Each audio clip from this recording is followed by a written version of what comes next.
Hello, I'm Jazz and this is Heels Up. In this episode, I interview Gøril Strøm Eriksen of Norway. She actually produced this podcast but was very reluctant to record an episode of her own. She's currently leading the overall, the sprint and parallel standings. Welcome, Gøril. Maybe we should start with, you are leading currently, at time of recording, the overall, the sprint and the parallel. Yeah. That's quite cool. That's really cool. Yeah, I'm absolutely thrilled for you. Thank you. It doesn't bother me at all. Obviously, it is quite an achievement to wear the blue bib, the leader bib, for the first time. Thank you. Does it feel different? It's fun. I haven't really thought that I would have the bib, and then when I had it, I was like, my dad texted me and was like, you gotta get some photos. This might not last long. Oh, come on, Dad. Yeah, I know. I was like, okay, thank you. In fairness, you do have quite a lead. It is a little bit now. Yeah. But anything can happen in these races. Anything can happen, but I mean, you have created quite the challenge for the rest of us. It's weird to talk to you about that, but I mean, I can recognise that is a big moment for you. I mean, we don't know what's going to happen, like you said, but if nothing else, even that is quite the achievement. Yeah. And an improvement for you. What do you think has been the thing that's changed something for you? I think just more time consistently in gates and training, because this season I am in France with your team pretty much, the international team. I think it wouldn't have happened without that, because we have practice all the time and we're on skis, and it's like skis, it just becomes more natural. So most of the time, previous seasons, when I would be at home, I wouldn't be on skis all the time. And so it just becomes even more second nature when they're doing it all the time. Now is my first time back in race skis in since all, which is 2 weeks, kind of. And it feels different, just the 2 weeks and skiing other boots in between. Yeah, I mean, you went on a trip up to the north. We went on a little trip, yeah. Yeah, that's quite cool. Tell us about that then.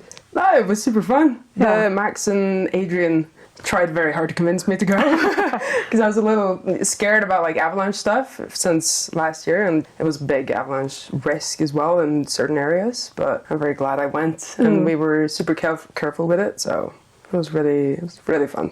And just a nice break in between all the racing. Yeah, good switch off. Yeah. And those boys are fun as well. Yeah, it was a little circus. Yeah, I can imagine. Yeah, I'm a bit jealous actually. It did look really magical. Next time we go the whole team. I was going to say though, it's one thing having consistency with training, but also, in my opinion, the real success you're having, I feel like you're happier and you're enjoying being here, and I think that also plays into it as well. Yeah, I think so, for sure, yeah. I don't really have a reason to why, but I just think I feel more prepared when I actually am more prepared, And that makes me being able to lower my shoulders a little bit, and it's kind of more fun and less I have to perform but I don't feel ready, So you do feel more ready? I think so. And also, last year I was okay ready, but obviously things happened. In January we lost a teammate, and then 2 weeks later I got a bad concussion, and so I had to skip races. So in that way it was just a emotional season, and also I just couldn't catch up and I had to skip races. So yeah, every race counts, doesn't it? Yeah, it really does. Yeah, that's the trouble with that. But you did say to me at the end of last season that, Emil passing was a terrible loss, and I know that you felt that especially, but towards the end of the season we had a chat and you said actually that there was parts of the season, or at least you found a lot of fun back and a lot of joy just being with everybody. So that's nice. Yeah, last year when I couldn't think about any overalls because of skipping races, I was now I'm just here for fun, and every race is kind of its own, which it is now also, but now in a way it is more pressure, because if I fuck up in a race then it can mean everything in the overall. Yeah, I get you. But last year it was just okay, I had to accept that, they didn't let me race in all, sucks, but it is what it is, and it was for the better. And then just focus on just having fun and enjoying it, and also just cheering for other people, and kind of just watching, also racing of course, but just watching the show of the overalls and how it all played out. I think you always ski better in races than you do at training. That's because I focus more on the race. Yeah, I don't know how to train as a race. People say that to me all the time, that I'm I don't ski the same in training as I do in race, but I don't know how to change it. I don't know how to like... Switch it. Yeah. But I think maybe I'm like an all-around skier. I'd say you... Like, I like the jumping. Yeah, I would say your best... See, that's kind of why I said that I don't know that it's the training that made you better this season. Because the bit where you are really good is the jump. And we didn't do any jumping. Yeah, but I've always been okay at jumping. Yeah, but you are like especially solid on the jump. But I think just when my skis feel more natural to me, it helps me in the landing and stuff, because I've always had issues with landing. And Okay. I still do. I keep landing in Alpine. I need to not do that. Yeah. So, I think that's probably the most difficult part of the race, though. I think so. I don't know what it is, but I keep, like, being scared in a way. Like, not actually scared, but I keep being hesitant to actually commit Yeah. to the Telemark landing. That is one of the most difficult things, though. And I also feel like, for a lot of people, that's where it goes wrong, you know? Argeline, Nico, previous years, Yeah. Trim and Mirren. It's the jump and the landing, and that, you know, it can Yeah, look maybe. so good, but it's something goes wrong. Yeah. And that makes me scared. I think I'm scared of, like, getting injured. Oh, really? Yeah. What's fun for you in this? I don't know, I just like traveling around and seeing all these places that we get to see and having kind of a schedule with it. You know, it's not vacation.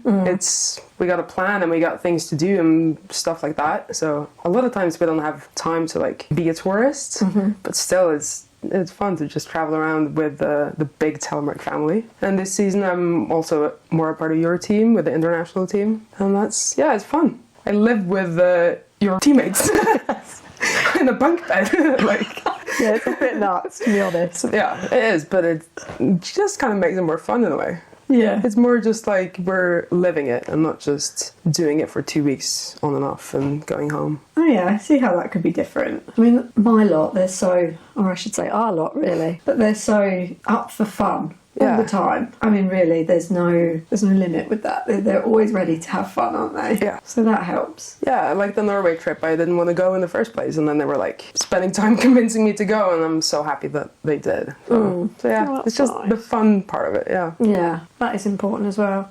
And then you've just had a week at home, and now you're back here. We're in France at the moment, and what have we got next? Barnekia, then we've got Prelude, and then we've got Les Contamines. Yeah. So how do you feel for the rest of the season? When I was like looking at when to fly down here, I was kind of looking at, okay, what is next? We got juniors first, which we're not juniors. No. And then we got the World Cup. We only have so many like sprints and parallels. It's a lot of classics. There's a lot of classics. There's a lot of classics. And classics are my least favorite. Okay. So I'm, not that I'm not excited about it, but it's very much like really anything can happen. So we'll see. We will see. But it was freaking me out a little bit, like how few races we have left. Yeah, there's not many. No, there's not many. There's really not many. Okay, that aside, racing to one side. We have this project Yes. with said podcast. I just said this to you just as a passing comment, really. Just an idea. I had this idea I might like to do a podcast, and you were like, yes, I will help you. Let's go. And so it's my idea, but really you're the one that made it happen. I feel like I'm putting a lot of shit on you. Like you didn't really want to do this, and I'm like we're putting it out next week, Get in there and guys. interview someone. It's fun, isn't it? Yeah, it's fun, but also it's a lot on you because you're the one editing it. I feel like we know how to do this. We've both gotten better, haven't we? Yeah, we Because really have. We made a lot of mistakes to start with. Yes. We've done a lot of re-recording. No, we don't talk about those. Yeah, we have. I feel like this is our 7th episode that we're shooting, and then we're shooting the last one in a couple of days. Yeah, And I feel like the editing is getting easier every time. that's good. And so is the recording of it. I mean, you've yo-yoed a little bit. You're like, I've heard your voice too much. I've done so much editing. I'm fed up with this. But for season 2, and I'm like, what do you want from me, woman? No, I know. I'm a little all over the place. But season 2 would be fun.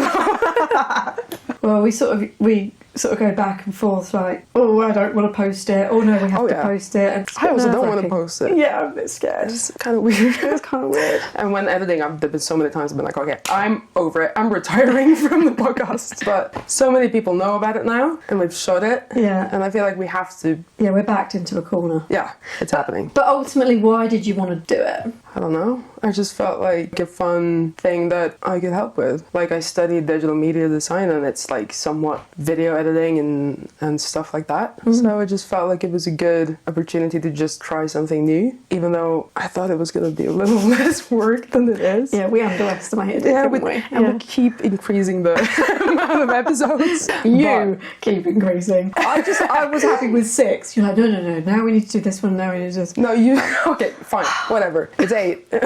No more. Please, no more. Yeah.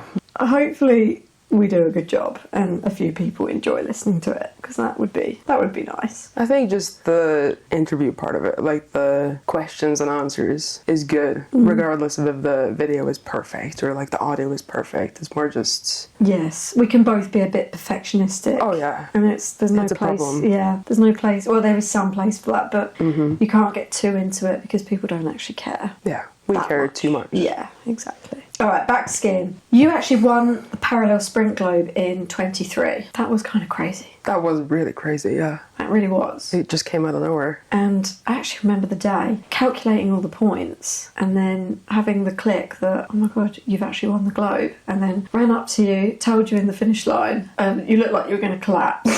I didn't believe you. Yeah, you were sort of like, Jazz, shut up. I was like, no, I wouldn't say this if I wasn't sure. Yeah, that was really weird in a way. Did we have 4 parallels maybe that year? 4 or 5? I can't remember. A lot of things happened. Like, it was second and third place was Amelie and Martina, and each of us won like 1 each, I think. And then I remember my team the night before the final parallel, they like calculated all the points. And Trim also, he also won the Parallel Globe that year. They calculated and I was like, okay, this needs to happen for Trim to get it. And it was like, this person needs to be 4th or worse, you know? And same with me. And I was like, well, for me to win, like an insane amount of things need to happen. So I just I kind of forgot that I could win. So my goal was just to get on the podium in the overall parallel. Because I've never had a podium before in the overall. I never had a World Cup podium in the World Cup standings at that point. Yes, exactly. So that was like my goal, kind of. Okay. But then it went pretty well. It went wild. But I also didn't consider the points at all. Like, I was top in the final against Argeline, and I remember, I think I had to beat her to get the top 3 in the overall. Okay. Because she was, closest with me for fighting for that 3rd place. So that's what I was thinking about. I wasn't thinking about the Globe. Oh, you were fighting for 3rd. Yeah, I thought I was fighting for 3rd. Oh boy. And so Emily didn't qualify because she crashed in the qualification. Yeah. And I think Beatrice beat Martina in the semi or okay. So there was a lot going on, and I was just kind of like, I hope I get my 3rd. And little did you know, you got the Globe. I think it was good to not really have that pressure, though. Yeah, to not know. Yeah, I think there were like 4 points between me and Emily, so really it was... That is super close, but it just is the parallel, and it's the overall as well. Like, every race matters. If you get even if you crash and you get like 8 or 9, it can mean anything in the overall. Yeah. It's your favourite though? I think it is my favourite, but also now I'm really liking the sprint. Oh, really? Yeah. Parallel sometimes is a bit much because there's so many runs. There's so many runs, and you have to think like, which course do I want to choose? It is stressful, and you have to remember like, okay, I'm in this color, I need to look at that sign. There's a lot to think about. So sometimes it's nice for the sprint, you just 2 runs, just ski the course and then you finish. Yeah, for sure. I do have a good track record in the parallel. Yeah, you do, for sure. Let's talk about your family, because your mum and dad both Telemark. Yes. That's how you and your sister started. Your sister also is a World Cup skier. Finished 3rd in the Classic. Yes. And all just gone. Very good. So she did very well as well. So tell me about that. You grew up telemarking. Yeah. My mum picked up telemarking, I think, when she was studying or something. And then when she met my dad, she made him start telemarking. So really, me and my sister had no choice. No. It was telemark or nothing. And we couldn't really choose nothing either. So yeah, we had the orange boots when we were kids with the 3 pins. And yeah. So you've never alpined? No, I've never alpined. I alpined once in my life. Rental skis in Tion because we had a powder day and the race got cancelled. Oh la la. Nightmare. No. I suck. It's okay. I'm not too bad at telemarking. I'll take it, but I wish I was a better alpiner. Maybe I should practice. It'd be good. Yeah, I can't imagine that. It's so weird to have your heel locked. Yeah, is it? No. Yeah. That's so funny that's weird. I mean, even I still, like, I don't know, alpine's just still almost just there. I don't know. I don't get it. But yeah, and then they signed us up for a club when we were like 14, 13 or something. And then it's just been telemark ever since. We're still in the same club, and it's the club that currently most of the people on the national team, like Mickey, Jakob, Trim, was in the club. So pretty successful club then. Yeah, that's pretty cool. How about your role then? Because you're also the athlete rep. You're part of the athlete working group, I should say. I mean, you started with that when I was also still doing that. Yes. Why did you say yes when I asked you to help? I don't know. I don't know. I thought it was so weird when you asked me, because I was like, why would you think of me for this? I don't know. I felt so not unqualified, but just I didn't feel seasoned enough. Okay. Like I didn't really have any podiums or anything like that, and I just felt like one of the not top people. Not that you have to be, but I just kind of figured you did. It was Bea and Matti and you, and all of you guys you've just been doing it for such a long time, you know? Yeah, but you're one of those people now. Now, but I didn't feel like that at the time. I probably had like 2 podiums or something at the time. It was a season before I got my Globe. It was when Bea was like gonna quit. So it was before they actually quit. Huh.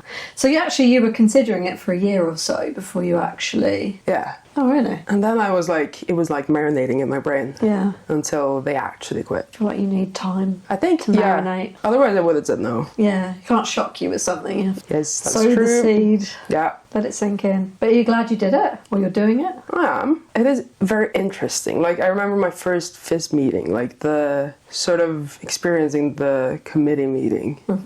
And how things work is not really how I imagined. Yeah, same. You know what I mean? Yeah. And that's kind of, it was just kind of eye-opening. So now I have a bit of a different perspective on FIS Telemark, I guess. Not in a bad or a good way, just like it's just more real to how it actually is. I mean, it is interesting how everything comes together behind the scenes. Yeah. Everything gets governed. And it's really good to like bring the athlete perspective to that. Because I feel like they listen, you know? They do listen. Yeah. Yeah, the Telemark committee is very responsive to what the athletes think and feel, and I think that's brilliant. It's like we need them, and they also know that they actually need us. Yeah, like they're quite athlete led in that sense, and a lot of people are doing a lot for this sport, and not necessarily making profit on that, but doing it because they love it. And there's so much that's done just because people love this sport, and I think that's pretty cool. Yeah, I agree. And we love the sport too, so hence the podcast in a way. Yes, true. It's another way to bring a voice to the athlete. You come across quite laid back, you're quite kind, you're quite fun, but you are also, probably not many people really know that about you, but you are also anxious. Yes. Are you anxious? You're anxious right now, aren't you? Not too bad, but I will be when I'm editing. I think you should talk about it. I don't know, I feel like it's very like I don't choose how I react to it, you know what I mean? So it can be quite random that sometimes it affects you and sometimes it doesn't. Yeah, sometimes it's less and sometimes more, I feel. But I think, say I know that doesn't make it any easier. Yeah, you can know something logically, but you still react to it physically. But I would say you're not the easiest person to get to know. Okay, that's fair. It's quite difficult to get to know you. Some people are open book, but you are a bit yes, shy. Maybe, yes, I'm a bit shy. It's sweet. It's quite cute, really. That doesn't feel cute. I don't feel cute. It is. It's quite endearing. I can't help my shyness, I think. I mean, the fight you put up trying not to record this podcast. Yes, I've been a little up and down. You've been a nightmare. This is our second time recording because the first time I was a little existential. Yeah. 10 victories, 32 World Cup podiums, 2 bronze medals at the World Champs. Was there a race where you shifted from thinking one thing to maybe thinking another way? Well, my first podium It was the second or first race of some season. It was in Saint-Gervais. It was early, like January probably. The season before, I think, was like a COVID season or something, and it was kind of miserable. I was kind of over Telemark and racing, and I was kind of like, it's fine. I'm never going to get a podiums. I'm never going to get those results. It's fun, but at this point, I just keep being stuck at like 8th place or 7th or whatever. And then the first race of the season, because of that, I didn't really care. As I was kind of just, not that I wasn't taking it seriously, but I was just like, okay, this is going to go how it's going to go. And let's just go. And then I got a podium, and I was like, oh, wait a minute. Wait a minute. Because I used to be very like uptight maybe at start, and I couldn't like relax and I couldn't have fun. On start I had to be very like focused and like in my bubble. And I would see people at start like talking and joking around, and I'd be like, how do they do that? I could never. And then it's kind of like when I stopped caring in a way, is when the results came. Funny how that happens. Yeah, isn't it? It really felt like I had completely let it go, and then it just happened. Yeah, there you go. And since then I've gotten podiums like consistently. So yeah, I think that in a way changed me, just because it's a little bit sad that like a good result is what is a bit, what's the term? It is sad actually. You know what I mean? Yeah, what is that term? Validates or, takes the lead on what's the most important thing. Yeah. But it's like people have said on the podcast before, I don't want to say that it's results, but it does matter. Yeah. Yeah, being happy with your skiing and like feeling like you did a good run, it's super nice and it feels super good. But if you feel like you did such a good run and then you are like 15th, then it does take away from it. Of course it does. We're competitors. Yeah, it does. It is a competition. Well, it doesn't totally take away from it, but it shouldn't, but it does. It's kind of that, isn't it? Yeah, and it is kind of important to like feel those things. Yeah. And not just internalize and... it sucks. Like you gotta get it out. Sometimes you see people throw their poles, and it's not the best way to do it, but take 15 minutes and just get it out. Yeah, it can be so frustrating. But yeah, I think that race and getting podiums kind of changed my outlook on like competition, because I kind of realized that I didn't have to look at it in a very serious way to still be serious about it and get good results. Yeah, it's a bit of a paradox, really. Yeah, so now I focus when I have to, but I also take my time to relax when I can, and between runs I'll have a little nap. I used to do that. I put my AirPods on, noise cancellation, tune out all the French or whatever is going on, and I just sleep. Apparently Michaela Schifrin does that, actually. She goes to sleep. Because I used to just be like wired all the time, and it's draining. It's exhausting. Yeah. What do you think's the biggest thing you've learned about yourself or about life from doing all this? Maybe just that, like, it's not necessarily about thinking that you're doing everything the right way. It doesn't actually mean that it's the best way to go about it. Yeah. Sometimes you gotta try something or just be fed up with the way that you're doing it and just completely switch it, and something unexpected happen. Maybe not what you think. Expect the unexpected. Yes. No, but kind of. Yeah, kind of. But also just that, like, winning isn't everything. No. Like, sometimes things happen, and like injuries just happen. Like Argeline. Yeah. She didn't do anything wrong. She just skied, landed, and boom. Can happen to anyone. Yeah. Yeah, for sure. A bit depressing, really. It is. But there's also tons of positives. Yeah, it's the same with like when I got my Globe, and it didn't really feel like I deserved it, just because the way everything happened was so random, and the way the season was, and what is deserving it anyway? Yeah, exactly. Why would anyone deserve it more than anyone else? Exactly. And if you look at life, like, I don't know, it's terrible, terrible things happening in the world. Do those people deserve it? No. No, yeah. So if they don't deserve the bad things, then we don't deserve the good things, and it actually has nothing to do with anything. Yeah. I don't know. We just kind of got to enjoy whatever happens. Yes, it is what it is. And make the best out of it. Who's been then your biggest Telemark hero, your biggest inspiration? I don't really have like a Telemark hero. I've never really had anyone who's like, I want to be like you, or I want to ski like you, or I want to get results like you, or I don't really look at competing or skiing that way. But when I started out on the team, or not even on the team, but competing internationally, like Matilda had a huge impact on me. She was so seasoned on the team, and she would get podiums all the time. And yeah, she just really like helped me out, because I just felt like I was so small in a big world of serious skiing, and it was so intimidating. And yeah, she would just kind of like lower the pressure in a way, and she'd help me with my skiing, and she taught me how to do my skis, just stuff like that. Sometimes I think about that stuff now, because now, past 2 years, I've had like a little course for the new guys, like how to do their skis, you know, teaching them. trying at least. Yeah. And it's kind of like, I just remember, I think I was maybe like extremely like shy or intimidated at that time, especially. But still, you know. Yeah, she inspired me as well, actually. Yeah, She's so nice. Yeah, a great teammate to have. Should look out. Yeah, that's nice. And I actually came back to nationals like 3 years ago and just still fucking beat me. She did. And it was on TV and it was just so embarrassing. I mean, she's not a random skier. She was one of the best in the world for years and years and years. I mean, it's not that bad. You're being dramatic. Who do you think is the funniest person? I don't know. I like Erwan. He's funny. so funny. Yeah, he's so charming. He is. Very twinkly eyes. Twinkly eyes? Like, yeah, he has. He's got twinkly eyes and he is very charming. I mean, there are a lot of funny people, I feel like. Do we have anyone funny on our team? Kirsten is quite funny. Yeah. Solène is funny. Solène is funny. Yeah. She is funny, actually. She is funny. Yeah. Solène Monsart, our coach's daughter. Yeah, she is actually very funny. Yeah. When you are moving through the ranks of a sport and improving, it doesn't tend to be linear. And you have had some setbacks. Last season, for example, you fell, I think it was in Careza, in a training camp. Yes. And you suffered a concussion, which is kind of ongoing. Yeah, actually the bad one was in all. But was it bad because it was the second one within the I don't know. space of time? I have no idea. I guess you don't know that ever. That's what I'd just assumed. It's because you had two in succession Could be, yeah. within a certain time. But anyhow, you suffered with concussion last season. I Sorry. don't know the plural of concussion. I'm sorry. Concussion. I don't know. You suffered a concussion. Two concussion. So how is it managing that and coming back to...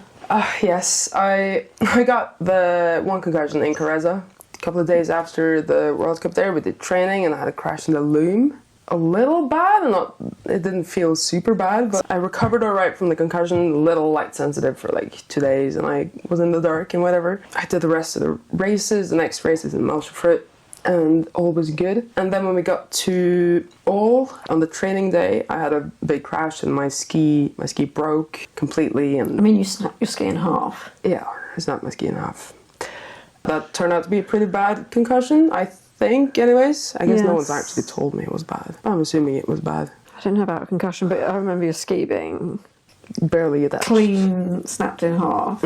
Yeah, so then they didn't let me race the races there, which was obviously a good medical decision. But yeah, I still deal a little bit with the sun and stuff like that affecting me. Like, when the sun is super bright, I get headache and I get, I don't know, just things are a bit different. And I remember the first race I did after that was Slovenia. Yeah. Because I came back here to train for a week and then, just get my feeling back. And then we went to Slovenia. And I was so scared of Slovenia. Because if I get another one, then it's just worse the more you get. And I still kind of feel that, like, if I get another concussion, then, like, where's the line? Like, where do you draw the line of you can't do, like, risky sports, if you will? I think that's the problem with concussion, is that we don't know enough about it, and that's a bit stressful. Yeah. We don't really know the protocol. It's not like you can take an x-ray and it'll show you, like, Yeah. this is where you are, this is where you were. It's more just you have to, like, assess. Yeah, so it also causes anxiety because it's not sure. Yeah. It's not like a broken arm and...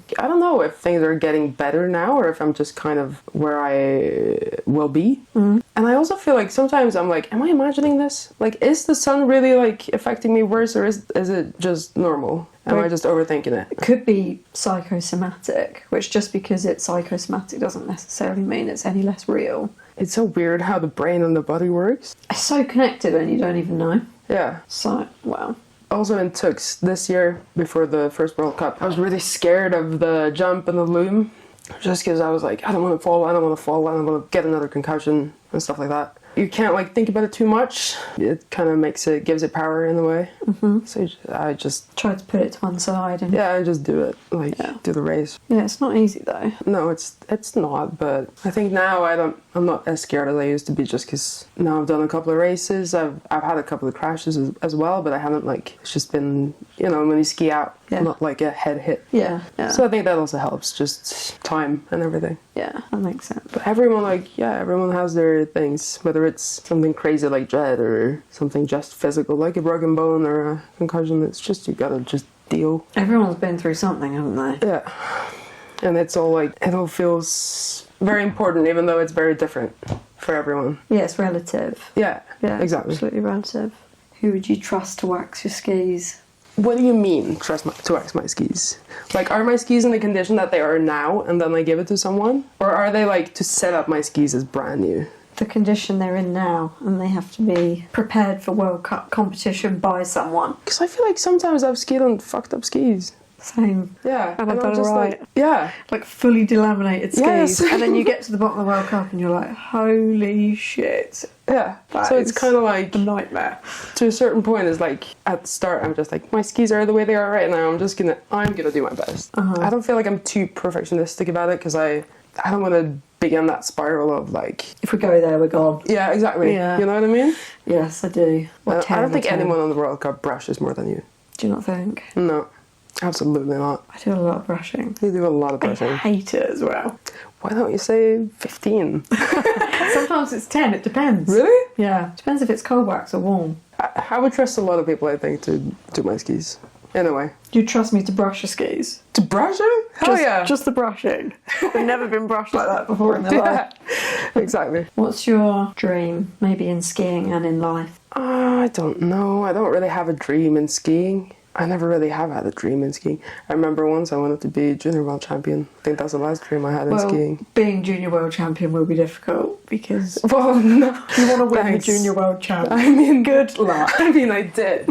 I did want to win it. But, I mean, it'd be cool to get globes and stuff, but I don't know. That's a good dream. I don't really... I feel like sometimes if I had a dream, it would just lead to disappointment if I didn't achieve it. Oh, that's wonderful. That's really uplifting way to finish a podcast. You can't say that. No, it's true. That's why I don't do like goals and stuff like that. Because you don't want to be sad if you don't get it. Yeah.